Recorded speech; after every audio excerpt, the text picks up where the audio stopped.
اسرائیل کو ایران کے حملے کے بعد جوابی حملے سے باز رہنے کے لیے اپنے اتحادیوں کی جانب سے دباؤ کا سامنا۔ اسرائیل اور حماس کے درمیان جنگ بندی اور یرغمالوں کے تبادلے کے لیے مذاکرات تعطل کا شکار ہیں قطری وزیر اعظم۔ طالبان کا افغانستان میں 2 ٹی وی اسٹیشنوں پر پابندی کا اعلان۔ وائس آف امریکہ واشنگٹن سے اہم خبروں کے ساتھ سعدیہ زیب رانجھا۔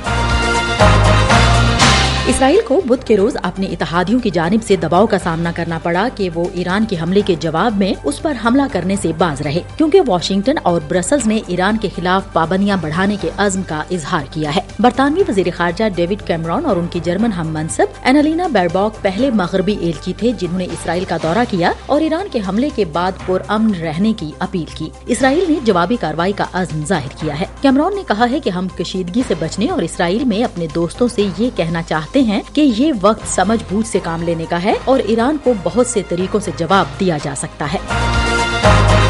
ہم وائس آف امریکہ واشنگٹن سے آپ سے مخاطب ہیں۔ دوسری جانب ایران نے اسرائیل پر اپنے ڈرون اور میزائل حملے کی کامیابی کا جشن مناتے ہوئے بدھ کو سالانہ فوجی پریڈ کا انعقاد کیا۔ صدر ابراہیم رئیسی نے تہران کے مضافات میں ایک فوجی اڈے پر بات کرتے ہوئے کہا کہ اس آپریشن نے اسرائیل کی شان و شوکت کو خاک میں ملا دیا ہے اور ظاہر کیا ہے کہ ہماری مسلح افواج تیار ہیں۔ بدھ کی پریڈ میں ایرانی مسلح افواج نے ڈرونز اور طویل فاصلے تک مار کرنے والے بیلسٹک میزائلوں سمیت متعدد فوجی ساز و سامان کی نمائش کی۔ قطر کے وزیر اعظم نے کہا ہے کہ اسرائیل اور حماس کے درمیان غزہ میں جنگ بندی اور یرغمالوں کے تبادلے کے لیے مذاکرات تعطل کا شکار ہیں۔ شیخ محمد بن عبد الرحمن ال ثانی نے ایک نیوز کانفرنس میں بتایا کہ ہم کچھ اختلافات کے ساتھ حساس مرحلے سے گزر رہے ہیں اور ان رکاوٹوں کو دور کرنے کی ہر ممکن کوشش کر رہے ہیں۔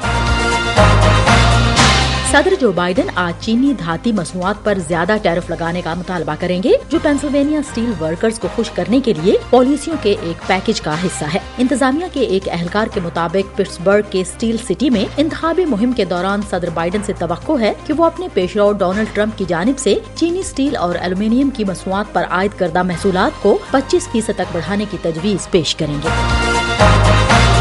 ہم وائس آف امریکہ واشنگٹن سے آپ سے مخاطب ہیں۔ صدر رجب طیب ایردوان نے کہا ہے کہ ترکی اپنے درمیانی مدت کے اقتصادی پروگرام کو مضبوط بنانے کے لیے اقدامات کرے گا اور اس کی 3 اہم ترجیحات میں عوامی بچت کو بڑھانا، سرمایہ کاری کو ترجیح دینا اور ساختی اصلاحات کو تیز کرنا شامل ہے۔ ایردوان نے منگل کی شام کابینہ کے اجلاس کے بعد خطاب کرتے ہوئے کہا کہ ان کی اقتصادی ٹیم نے پروگرام کو مضبوط بنانے کے لیے اقدامات کی تیاریاں کی ہیں اور امید ہے کہ ہم جلد ہی انہیں عوام کے ساتھ شیئر کریں گے۔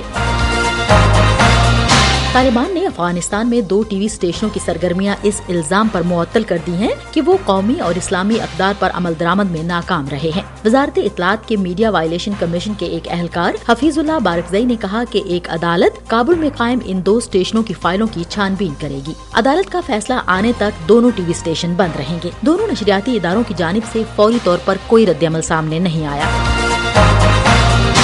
اور بھارتی وزیر اعظم نریندر مودی اور وزیر دفاع راج ناتھ سنگھ کے گھر میں گھس کر مارنے کے بیانات کے بعد نئی دلی میں یہ بحث چھڑی ہوئی ہے کہ کیا دوسرے ملکوں میں داخل ہو کر ٹارگٹ کلنگ بھارت کی خارجہ پالیسی کا حصہ ہے۔ برطانوی اخبار دی گارڈین میں شائع ایک رپورٹ میں دعویٰ کیا گیا تھا کہ بھارت نے 2019 میں پلوامہ حملے میں 40 جوانوں کی ہلاکت کے بعد پاکستان میں ٹارگٹ کلنگز کی 20 کارروائیاں کی ہیں، جبکہ پاکستان نے کہا ہے کہ بھارتی قیدی سربجیت سنگھ پر حملہ کرنے والے ملزم پر حملے میں بھارت کے ملوث ہونے کا شبہ ہے۔ سینئر دفاعی تجزیہ کار لیفٹیننٹ جنرل ستیش دوا کا کہنا تھا کہ ٹارگیٹڈ کلنگ بھارت کی پالیسی نہیں ہے۔ انسانی حقوق کے سرگرم کارکن اور centre for piece and progress کے چیئرمین او پی شاہ کا کہنا ہے کہ اس قسم کے بیانات سے دونوں ملکوں کے رشتے اور خراب ہوں گے۔